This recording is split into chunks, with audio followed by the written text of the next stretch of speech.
Assalamualaikum warahmatullahi wabarakatuh. Hai semuanya, perkenalkan nama saya Husni Hayatul Khaira. Sebelumnya, saya ingin bertanya, apakah dari teman-teman semua ada yang pernah membaca novel ini? Yap, benar, Kunang-Kunang Rock and Roll.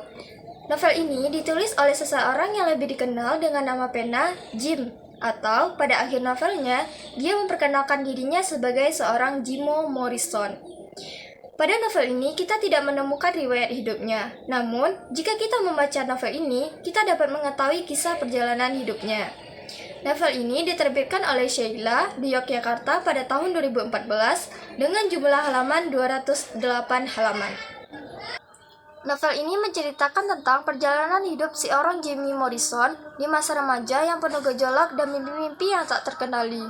Bersama kawan-kawannya, Jim berusaha mewujudkan mimpinya menjadi seorang rockstar. Pada halaman pertama novel ini, pembaca seakan-akan berjalan ke lorong masa lalu, yang dimulai dengan persekolahan Jim, yang mana dia merasa bahwa sekolahnya ini tidak cocok dengan dirinya, karena sekolah tersebut merupakan pilihan dari kedua orang tuanya. Di sekolah tersebut, dia bukanlah murid yang berprestasi, melainkan murid yang suka bolos, bahkan memiliki image yang buruk karena kenakalannya. Jim lebih berfokus pada dunia musik ketimbang sekolah, sehingga bersama teman-temannya, ia mendirikan sebuah band yang bernama Kunang-Kunang Rock and Roll. Kata kunang-kunang itu terinspirasi dari seorang gadis atau kekasihnya yang bernama Martha, yang dikarenakan Martha tersebut suka menangkap kunang-kunang. Mengawali mimpinya menjadi seorang anggota band, Jim dan teman-temannya mengikuti sebuah perlombaan.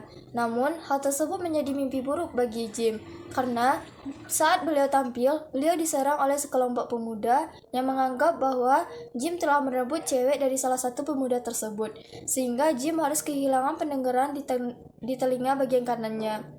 Setelah kejadian tersebut, Jim memutuskan untuk pergi ke kota kecil di bagian Mojokerto, dan di kota inilah beliau mulai hidup baru sebagai seorang penulis. Menjadi seorang penulis bukanlah hal yang mudah bagi seorang Jim, karena beliau kehilangan seorang sahabat dekatnya yang bernama Dimas karena penyakit yang dideritanya. Sepeninggalan Dimas, Jim kembali ke Jakarta untuk melanjutkan hidupnya, dan semakin menekuni profesinya sebagai seorang penulis. Hingga tulisannya ini jatuh ke sebuah majalah yang dikelola oleh Martha, gadis yang sempat menjadi pujaan hatinya. Di bab terakhir, Jim mengajak pembaca untuk kembali ke masa pertemuannya dengan Martha di sebuah kafe. Pertemuan yang tak pernah direncanakannya. Meskipun Jim begitu membenci pertemuan, tapi bisa dilihat betapa Jim sebenarnya ingin sekali menumpahkan semua perasaannya kepada Martha.